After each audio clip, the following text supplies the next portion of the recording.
So we're delighted to be here in Munster today at the 2016 Annual Conference of the European Society of Criminology, interviewing Professor Joanna Shapland of the University of Sheffield. She is Edward Bramley Professor of Criminal Justice and also the Director of Sheffield University's Centre for Criminological Research. Good afternoon, Joanna. Good afternoon, Matthew. Good to see you. Good to see you again. My PhD supervisor, so it's a great pleasure to have this opportunity to chat to you. Okay. I suppose beginning it'd be interesting to hear a little bit about how you wound up in the career that you ended up in and what the background was to that. How were you drawn naturally to the academic life? Or? No, actually. My first degree was at Oxford, and I did psychology and physiology, so all very scientific. Yes. But actually I was supposed to be a lawyer. So I had all the legal training organised and sorted out. Mm. But in my final year, I started to actually get interested in psychology and thought maybe I should carry on and try and postpone this legal bit for a while. And I met someone who was doing the diploma in criminology at the University of Cambridge, who was visiting Oxford at that time. And this sounded fascinating. And it was sort of in between. You know, it was near the law, but it wasn't the law. So I thought maybe I can postpone my articles and legal career for a year and go and do that. Just a year? Well, I did postpone it for a year, but I never sort of took it up again afterwards. Because I went to Cambridge, I did the diploma in criminology, which hooked me completely into criminology. And then I went back to Oxford and did my DPhil in psychology. So officially, I probably come from psychology. But over time, I realised that I had to go and do things in social anthropology and more sociological methods. And although today, formally and officially, I am a member of the British Psychological Society and indeed a registered healthcare practitioner. Don't worry, I do not practice on any individuals. I occasionally practice on police forces, but not individuals. But I would no longer describe myself as solely a psychologist or anything like that. And what, having made this decision to go into this field, were the particular issues that interested you about what criminologists were saying and what criminologists were talking about initially?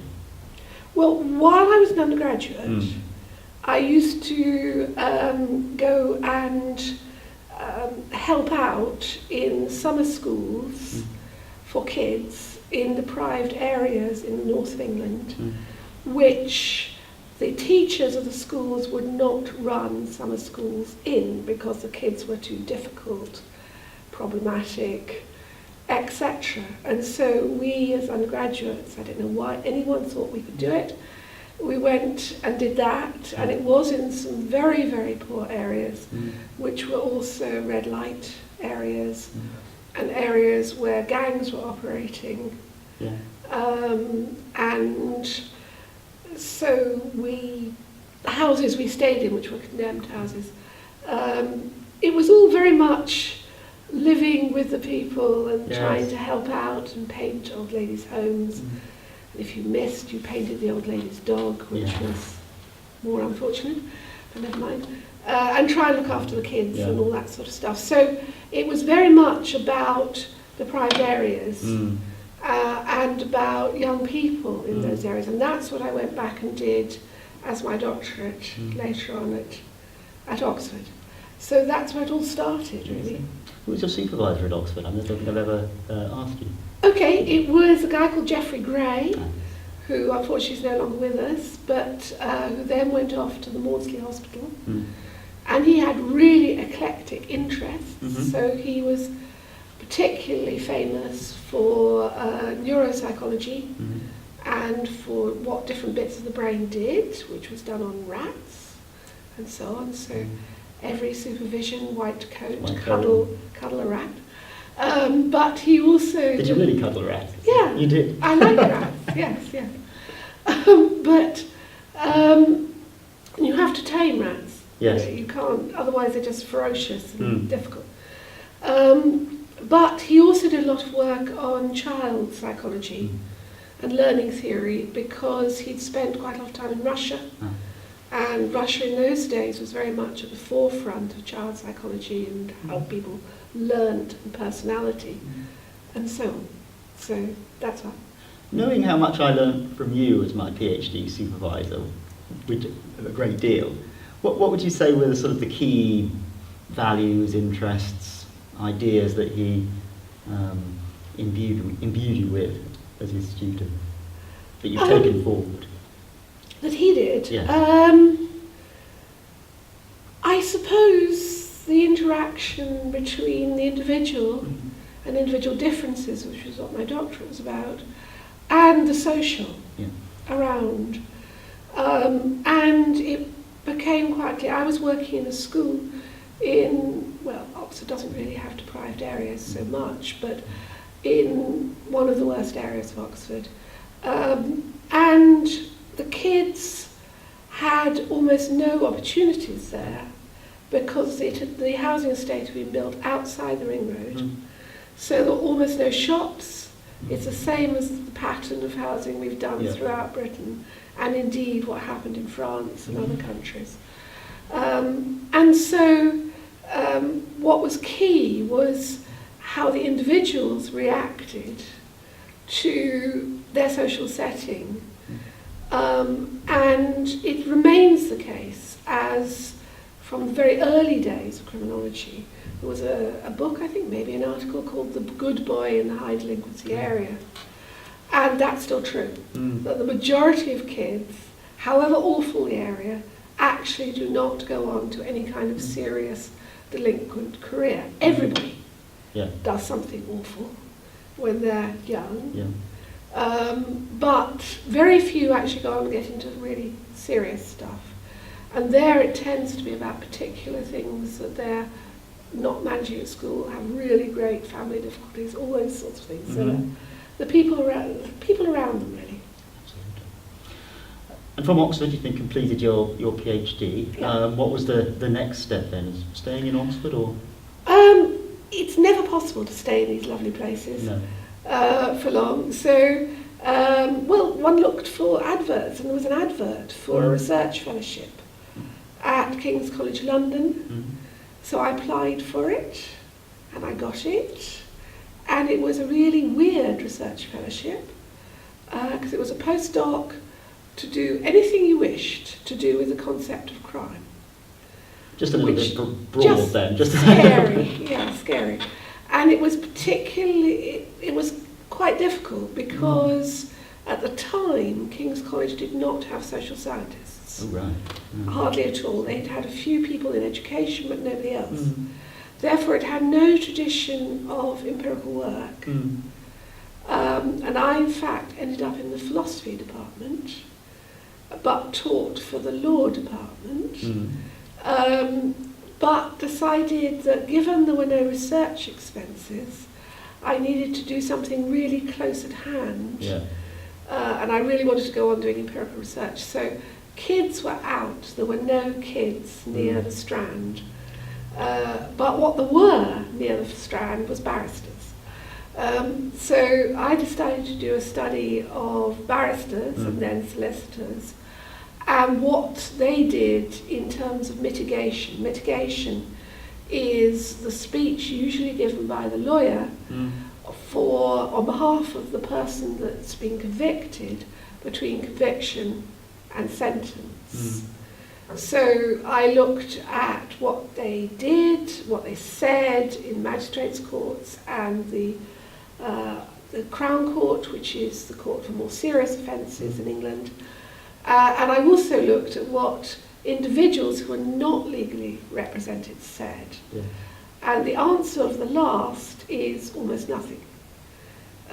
So we counted, I got research expenses after a while, we counted lines of text and individuals Yes.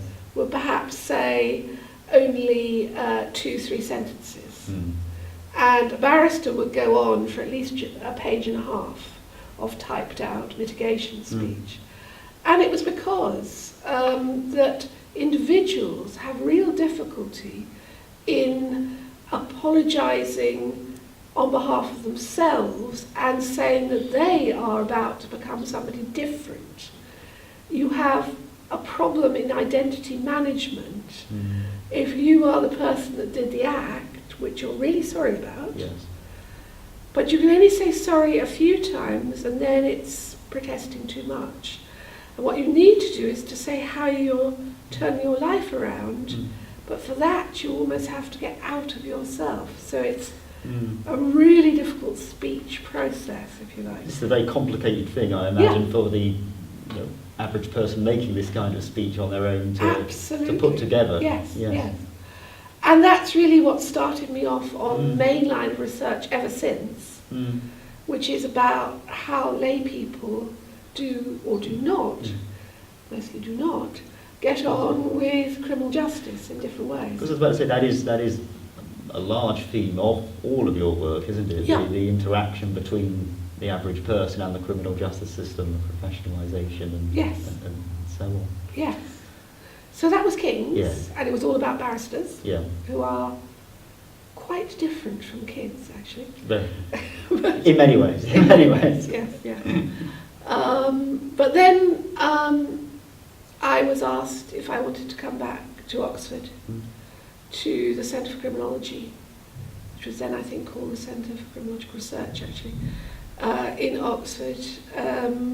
But I would have to think of projects and it would have to be approved by the Home Office, which in those days encompassed the functions of both a Minister of the Interior and also a Ministry of Justice. Yes. Because the money was coming from the Home Office. And most of Oxford's research funds in those days, and we're talking a long time ago, in the late 70s, 80s, came from the government, which was always interesting. And very different to now. Yes, the government now in England and Wales is not at all keen on people doing research that might challenge. And it's not doing much of its own research either. I hope it will change. I keep on saying it needs to change, because I do think the governments actually have a duty to find out what they're doing. I mean, they are responsible for a lot of the response to crime. They have the powers to imprison, to arrest, to convict, and yet they're not researching what they're doing. I think that's appalling. But anyway, in those days, they were doing it. But one had to suggest the subjects, and basically you had to argue your case as to why it was important to look at this area. And so I argued that it was important to look at victims, because people in America were just starting to look at victims in criminal justice. So was that a difficult case to make at the time, at that point? Or a difficult case to have accepted, perhaps, at that point, anyway? Well, the senior policymakers said, but, victims aren't really involved. They perhaps don't matter very much. It's a long time ago. But I said, well, in America, it's being found rather difficult by the courts. The researchers there, early researchers like Nunton, Alan Harland and so on, found that if you really don't include victims or help victims, then they don't turn up to court. And if you have the Anglo-Saxon tradition, which is true of England and also of America, of having oral evidence, and you have to call witnesses in order to prove the case, victims not turning up is not good. And it's really inefficient. And then the police have to go and get them, and then they don't like the police. And so, yes, I had to make the case, but I think I convinced them that doing nothing about victims was perhaps not a good idea. Mm-hmm. And this was sort of very late 70s. And so how did that project develop then at that point from there? We decided to do something rather difficult, which was to look at two places, because if it was one place, then it would be just a local criminal justice culture. Yeah. But to look at a range of offences, but only those reported to the police, from which we have been criticised since. Yeah. But you can only do what you can, and this was the beginning. But to follow them from the report to the police all the way through, and then we got an extension to look at compensation and state compensation at the end. And this was for victims of violent crime, including robbery and sexual assaults as well. And so it was difficult because when you start off, you have a small number of cases, and you've no idea what's going to happen to them. But just a small number of cases, small number of victims, small number of police officers, defence solicitors, etc., etc. And then, as you carry on, you get more, and they carry on, and it's a bit like having a tiger. Yeah. It's a small, cuddly tiger at the beginning. And by the end of the study, you're clinging frantically onto the tiger's tail as it bounds off. And we try to observe all the court appearances. And it's impossible. Well, it isn't impossible. There were three of us doing it, but because it was also very much with John Wilmore and Peter Duff, who then went to Scotland, and did a lot of work on victims there. But, yeah, it was frantic. Yes. And this was not an electronic time. No.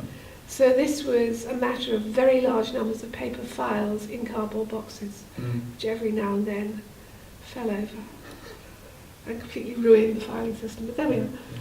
And this very idea of following from the victim's perspective through the system rather than police perspective or CGS perspective was itself, certainly in the UK at that point, pretty radical. Yes. I mean, Mike Maguire had done stuff on burglary victims, also at Oxford. And he'd interviewed victims, but following through the process, was different. And it hasn't actually been done very much since, which is a real shame, because you can look at how effects change over time, whether the kinds of offences that really cause lasting damage, the things that victims get very excited and unhappy about, the key one of which being that they never know what's happened to the case. And you also get some quite interesting insights. So the people who were the most upset about the way they were treated by criminal justice then were, on the one hand, police officers, police officer victims who had been assaulted, who knew the process, but because they were the victim, couldn't actually look it up themselves, and got really cross about not knowing what was happening to the case in court. And on the other hand, very persistent offenders who had often been beaten up by their mates, or their not mates, or in relation to drugs or whatever, who also knew about the system, but equally didn't get the kind of helping that they would get from a defence solicitor. So that was really quite interesting. Police equals persistent offender in their reactions. Excellent. And this project, of course, resulted in a book. It resulted in a book. Victims in the Criminal Justice System. Indeed, well quoted. Yeah. Exactly, because of course the title was not random, was it? No, well, it's two meanings. Yes, exactly. It's official victims in the criminal justice system, and it's victims being victimised by the criminal justice system. Yes. And I think that actually doing that study was probably one of the two most important that I've done in my life, even though it was very early on.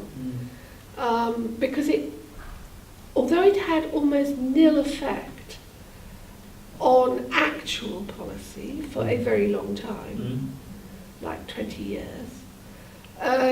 It had a large effect on spoken policy of the government. So the government said, oh help, we need to do this, etc. And indeed put the summary of the report as their evidence done by them. Really? Yes, really, to the Council of Europe. And I heard this, they acquired it. They acquired it, they didn't put my name on it. And I thought, A, MIFT, junior academic, needs name known. Yes. B, well actually, they therefore have swallowed it. And yes, I can imagine there being a conflict there. It's sort of what we're all always aiming for, but if one is not actually yes. given one's dues for it. Yes, exactly. Yes, yes. And ever since, some people have called it government research. And some people have, said that it's academic research from the team. Yeah. Well, I know, at that point, certainly, I know Paul Rock, sociologist, has said that at that point you were pretty much the foremost authority, or has called you the foremost authority on victims, certainly in England and Wales at the time. Somebody else termed it the Queen of Victims. I was never quite sure about that. Good thing.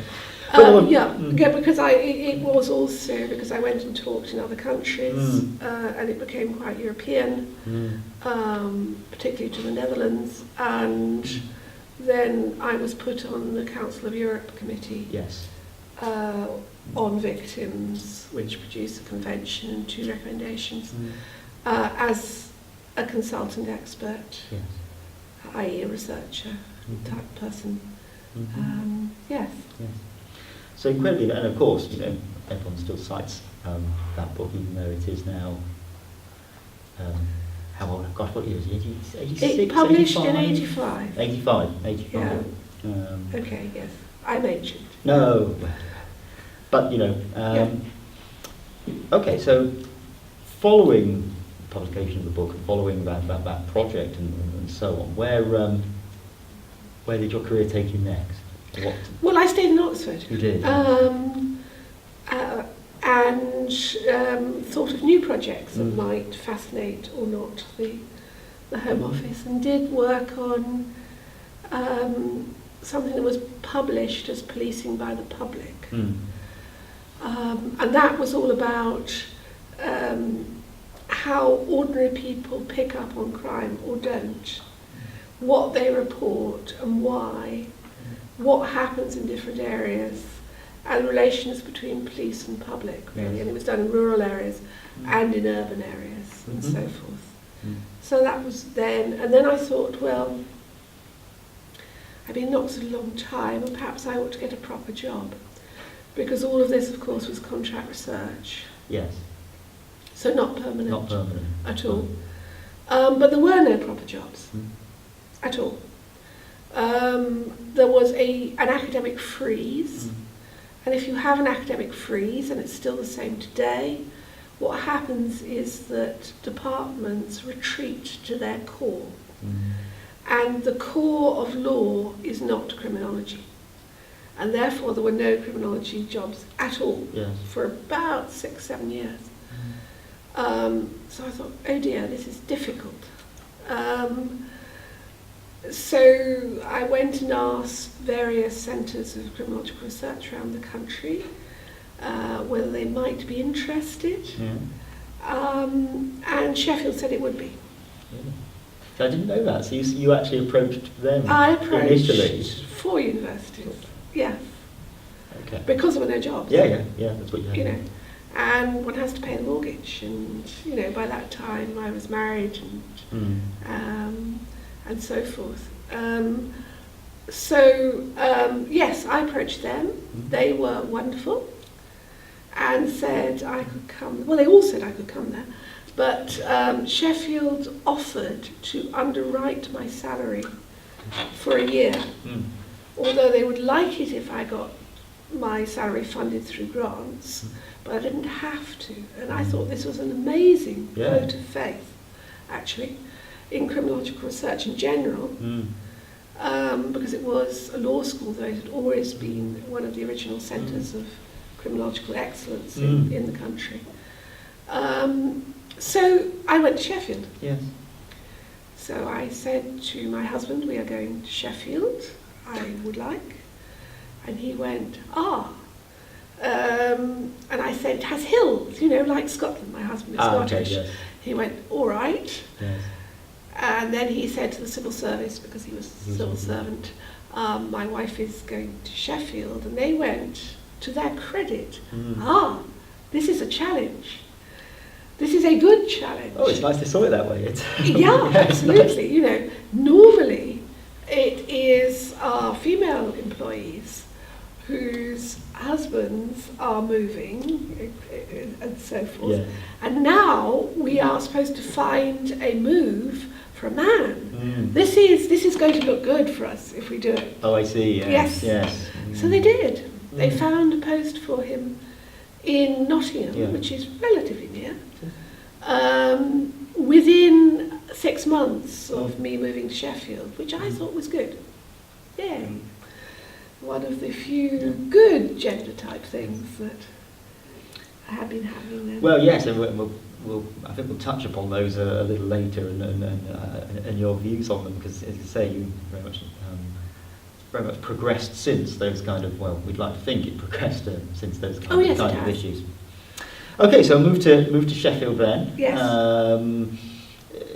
Did you continue looking at the same kind of issues, or was it a case of looking for new grants at this point? Or well, it was always a case of looking for new grants, which means that one was cast on the vagaries of criminal justice policy. So I did went on doing stuff on policing, crime prevention, lots of little projects, more difficult. Then I was asked to start an institute on the legal profession, because I was in the School of Law. Sheffield, though, was very good. They suggested after the year that I should apply for a lectureship in law. And I went, okay, that's good. You know I'm not a lawyer. And they went, that's all right, just apply, see what happens. So I did. And so I did, for the first time, get a permanent job after 13 years of being a contract researcher. And I didn't know you were actually officially a lawyer in academia for a while. Or, well, whisper it softly. Yes, well, we all do. But in various ways I've had to do a lot in relation to the law, because I did start this institute for the study of the legal profession, which of course has nothing to do with criminology. And we did a lot of work on training for the bar, and on how to do training properly, and what chambers, which are the places that barristers congregate, what chambers need to provide for the pupils and the trainee barristers that they had. And then I did work for the Office of OFT, Office of Fair Trade, on comparative professions and their structures and their codes of practice and their ethics and all of those sorts of things. So a whole mélange of work, if you like. But at the time I moved to Sheffield, I was associate editor of the British Journal of Criminology, and then I became editor of BJC whilst I was in the first year at Sheffield. So I was used to say this was a very interesting period, in that editor of BJC, it could be made redundant within 2 months. So it was quite scary in some ways. How long were you the editor of the BJC? For 8 years, for 2 terms, yeah. And I suppose from that perspective, you got to see, the developments in criminology at a sort of national, if not an international, sort of stage through that journey. Yes. And particularly the growth of criminology throughout Europe. Because it had, most countries, its roots in law, penal law, which of course is a compulsory subject in mainland Europe. And then later on, it also began to be of interest to sociology and so on and so forth.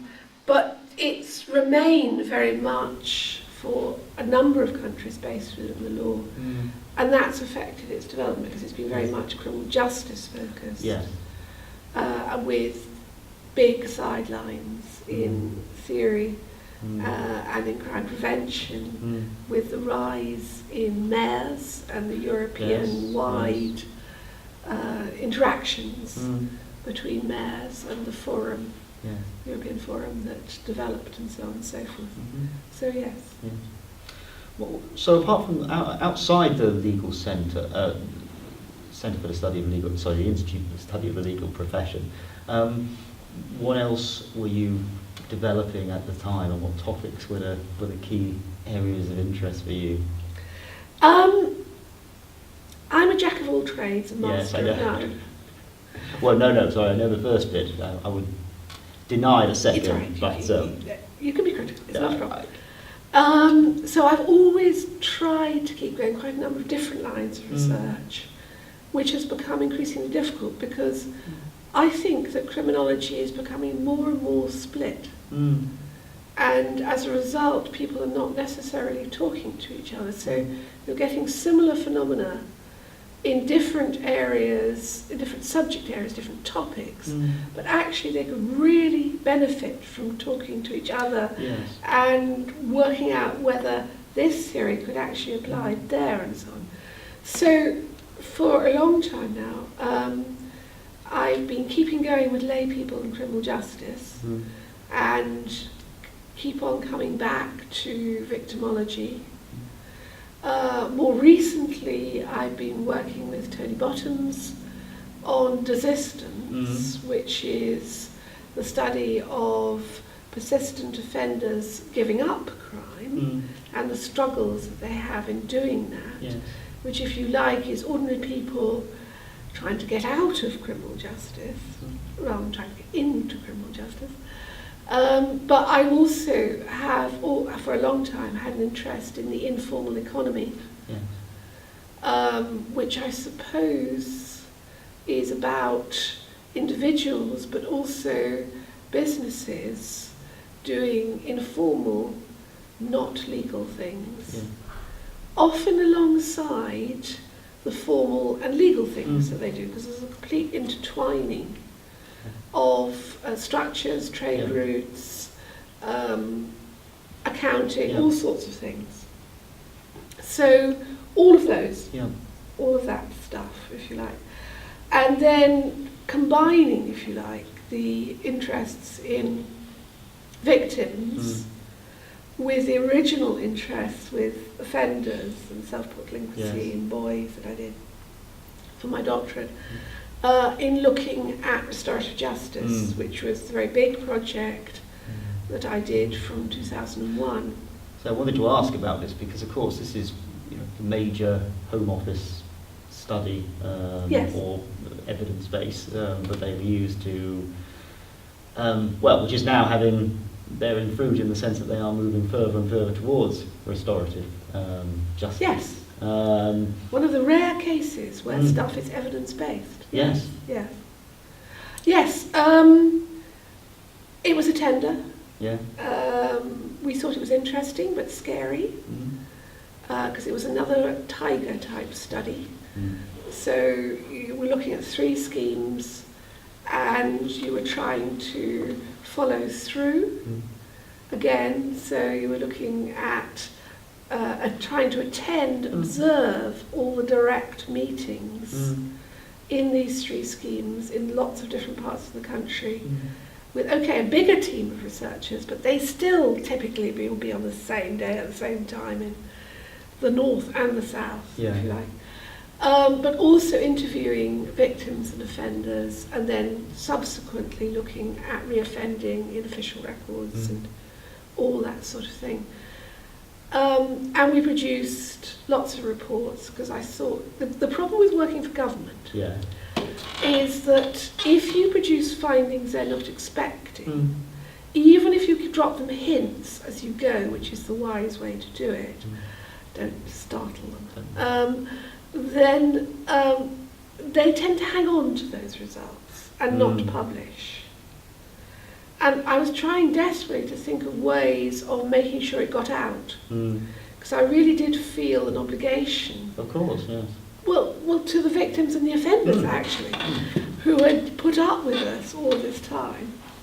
And so I thought, right, we'll do a report each year, so on the setting up of the schemes, and then a report on what happens when you set up schemes and you're running them, and what the attrition is, going from a whole set of people who are approached to whether they agree to do it. And then a report on what the victims and offenders thought, and then finally a report on the reconviction rates.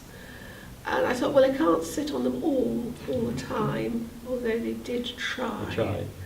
They did try. There are ways of trying to stop them doing that, but they're quite difficult and political, and you have to get people asking where the research is and are they sitting on it. But let me push you on this though. Why, as I'm much still as doing work for the government. I know you are, but what was it about the results that they didn't like quite exactly? I mean, I can think of various sort of connotations, but what? Okay, they were quite happy with the initial results, which were all about implementation and attrition. Because I heard that, in various ways it was a very positive story, wasn't it? Yeah. Oh, It was a yes, very positive definitely. story. Yeah. And lots of stuff happened, and the schemes were exceptionally good at actually things happening. Nothing went terribly wrong because we were all scared. Because this was with adult offenders and serious offences, and it had never been tried before in the world. For that kind of population. And so Home Office and the schemes and we all thought, okay, you put victim and offender together, and offender has pleaded guilty to, about to be sentenced for grievous bodily harm, really serious assault, people in the same room. What is going to happen? Worry. But no, yes, they expressed themselves to each other vigorously, and on the part of the victim sometimes angrily, because that is a major reaction to crime. But no assaults, nothing awful happened. So they were all quite happy with the results until we got to the last bit. I need to explain that the schemes and the tender and the government all started off with two different major aims for the schemes which we were to evaluate. One of them was that it should reduce reoffending rates, and the second one was that it should meet victim needs. And the results at the end were that it very much met victim needs, but completely unexpected to the government, not to us, but to the government, was that it also significantly reduced the frequency of reoffending for these serious offenders. And the government went, this is worrying. And we went, but this is an aim. And they went, yes, but this is a justice which is victims and offenders and their supporters together. This is not criminal justice. And by then, it was not the Home Office as one thing, but it was the Home Office dealing with policing and the Ministry of Justice dealing with justice. And so it was all really under the Ministry of Justice. And that was, of course, staffed by criminal lawyers, and they weren't sure about this victims and offenders meeting together and talking that might have a really positive result on reoffending. So it took actually 18 months, 2 years. And they insisted on reanalyzing our results. So we produced an anonymized version of the results, so they could never tell who was who. And the very nice chief economist in the Ministry of Justice reanalyzed Yeah. the reconviction rates. And he did it, of course, as economists do it, Yeah.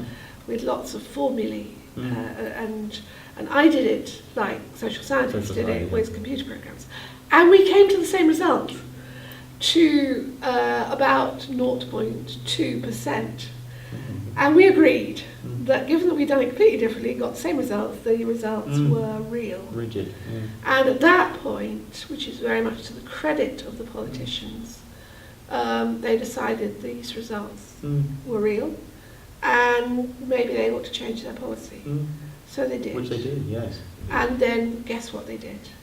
They said it was their research. Full circle. If you like, that was perhaps one of the second major studies I've done.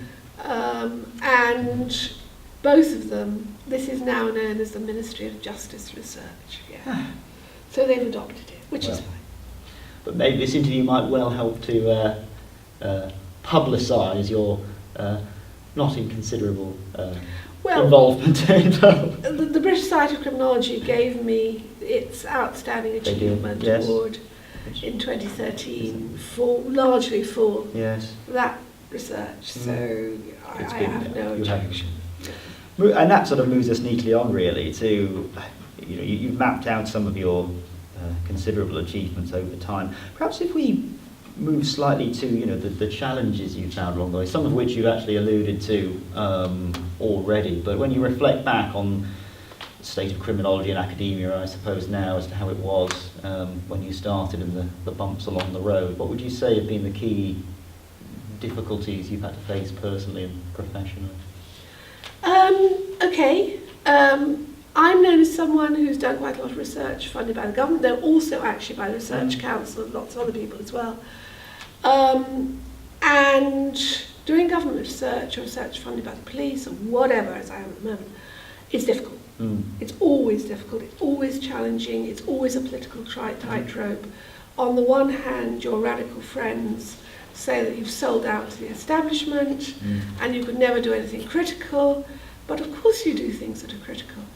But then your funder says, this is awful. I don't like this. Yes. I don't want you to publish it. And then you say, it has to be published because we are independent academic evaluators. And you really walk moral and ethical tightropes the whole time. And that's particularly true in criminology. So that's one of the challenges. Second challenge is lack of jobs at various points, and I think that keeps on happening because criminology is a gathered subject, if you like, from different disciplines. That's problematic. So no core discipline actually thinks it needs to give a chair in criminology. So it's only if and when you can show that the students love it and they flock, and then the university says, okay, this is a good thing, we want this. Which they do, it's a very popular degree choice, certainly. Absolutely, and more and more so. Yes, and we will be starting a BA in criminology next year at Sheffield. So it's really expanding, and that's great.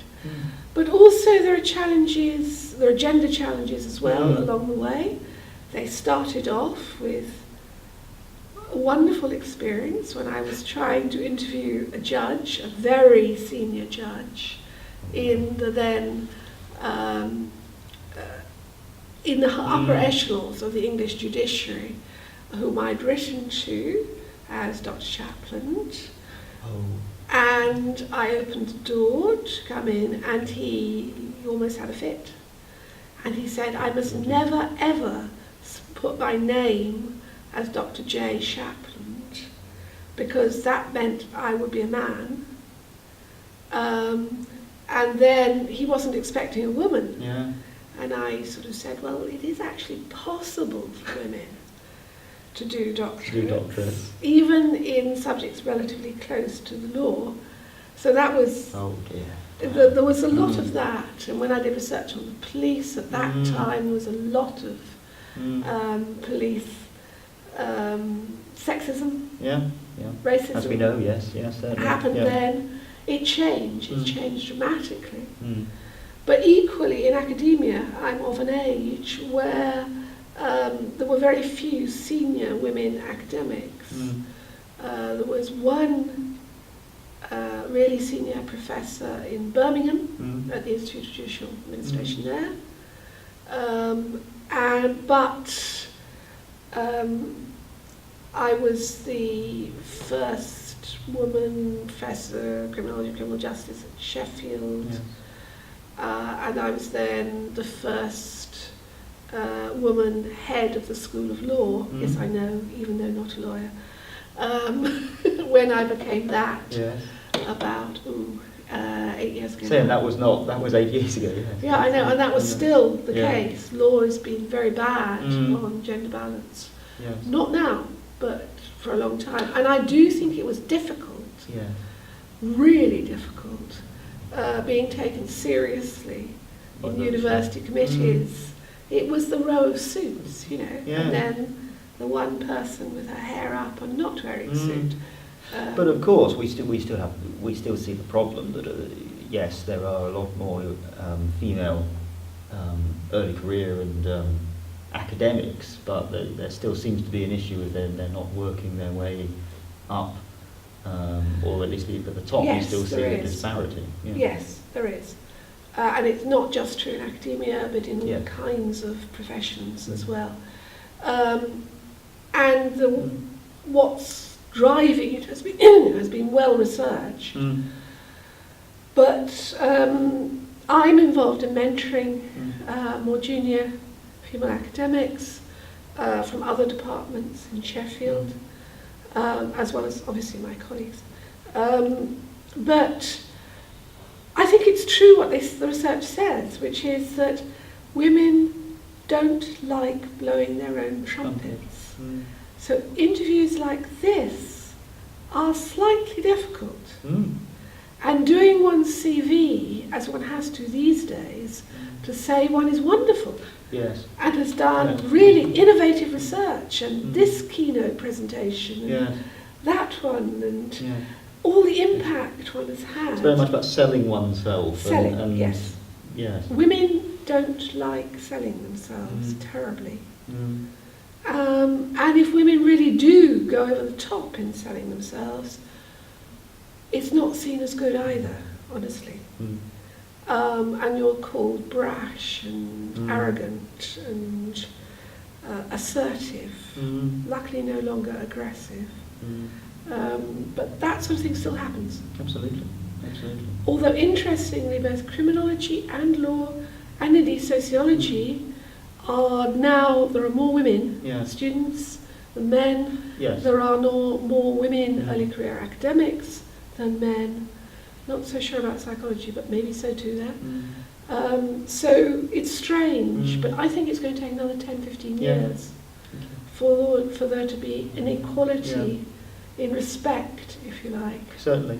And thank you for sort of articulating it so well. I think it's actually very important in interviews like this and in projects like this that's an issue we reflect and say out loud, because perhaps not enough people still are prepared to kind of say those kind of things out loud. I want to move, I suppose, fairly briefly to the wider scene in criminology, both in the UK, where you're predominantly based, or certainly where you live and where you're located. But of course, I'm very loath to describe you as a UK academic, really, because your career has been so, and your interactions with the EU and the rest of the world has been significant. And I know that's sort of I know it's very much actually a philosophy for you, isn't it? Yes. You've always been very much an internationalised academic, much more so probably than many people before even more recent moves to Well, it comes from my background, because my father was in the army, and so I was actually brought up all over the world. And therefore my parents and I have always seen ourselves as Europeans and not as English. So no, I'm not just a UK academic. I hope.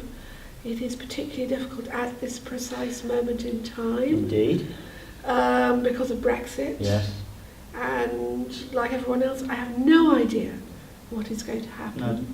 But I think it's really problematic for UK academics because we do well in working with and rubbing ideas off, if you like.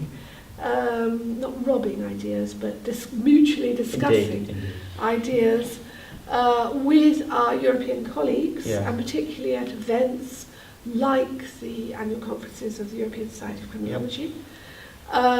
That's really essential because there are different ways from different legal cultures of regarding crime, criminal justice, victimization, offending, resistance, you name it.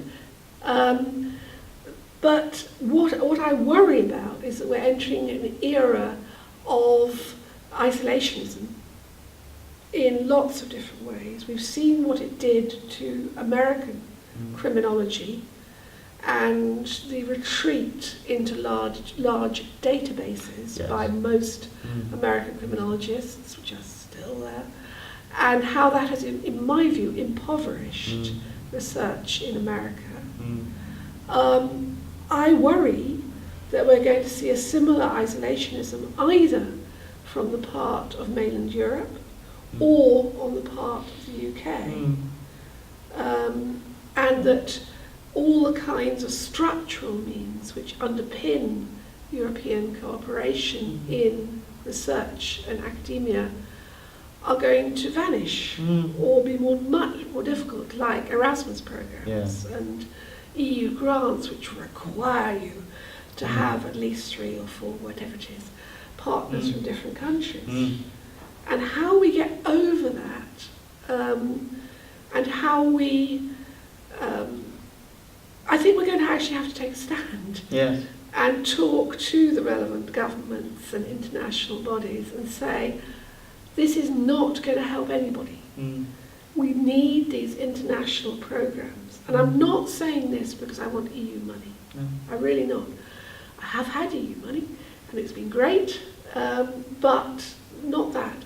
We need the collaboration, the ideas, and the opportunities to talk to each other. So maybe it's something that needs to be discussed by, I think, the European Society of Criminology. Well, I was going to ask, what do you see as the ESC's current or potential role in this? Well, I can't speak in any way on behalf of the ESC. I'm not on any of its committees. Perhaps we say organisations like the ESC and I think actually they need to speak out. Yes. Which means having a policy. And I'm not sure that there has been any kind of such policy before. So this is difficult and new.